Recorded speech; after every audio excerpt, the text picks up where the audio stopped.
Hey, I'm Father Jonathan. I'm the Associate Rector here at Church of the Ascension. I'm here to talk to you today a little bit about the daily office and its centrality to Anglican devotion.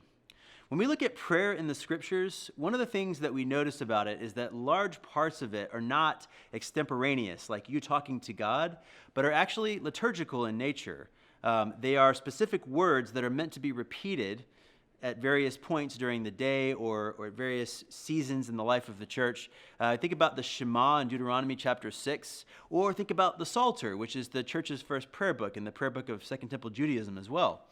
The Psalter talks about praying to God morning and night, or meditating upon God's law morning and night, and at times morning, noon, and night.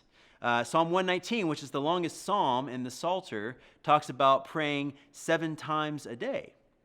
So this liturgical character to corporate prayer in particular, but also to individual devotion or personal devotion, gets carried through into the New Testament. We read about specific hours of prayer in the New Testament: the 3rd hour, the 6th hour, the 9th hour. And these hours of prayer were times where people would actually go up into the temple or into the synagogue in order to pray. And so corporate prayer kind of frames individual devotion in the Scriptures.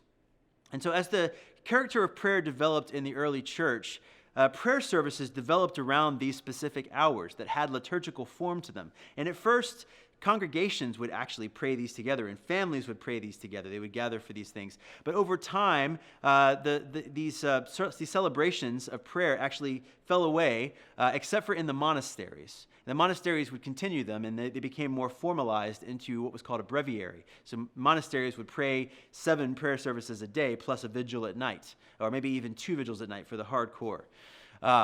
But the people weren't praying in this way. So when the Reformation came around, one of the priorities for many of the reformers was to get people praying corporately again.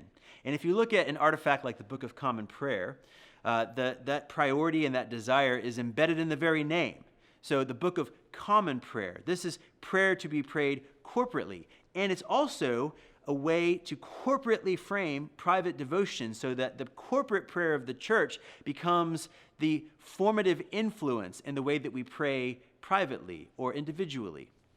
And so what Cranmer hoped to do as he created this Book of Common Prayer was to take these monastic services and to combine them, right? To take some of them and combine them into morning prayer, and to take some of them and combine them into evening prayer, so that the people could pray or could bracket their day in a kind of corporate prayer that was both in morning and evening. And his vision was that these would all be prayed corporately by the people in a common way. So he admonishes all of the clergy at the beginning of the Book of Common Prayer to pray morning and evening prayer every single day, either privately or in common, in public. And to open the churches, and so that people could gather to pray morning or evening prayer.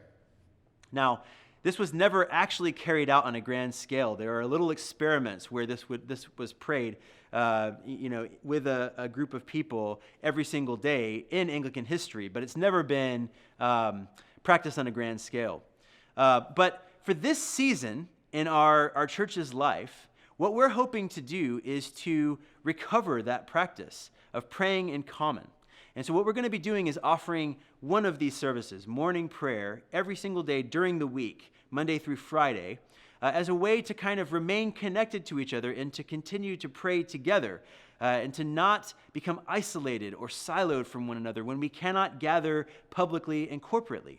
So as you go to our YouTube channel for Church of the Ascension, you'll see that we'll have one of these offices up for every single day of the week, Monday through Friday. There will be at least one staff person and one lay person drawn from the congregation who is going to be praying this office together.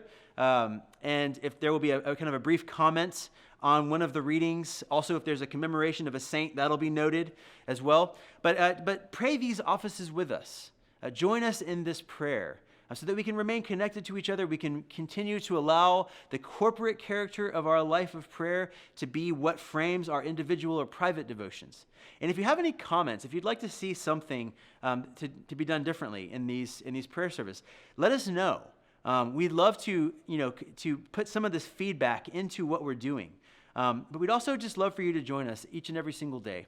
so that we can remain connected to each other and to the Lord during this season.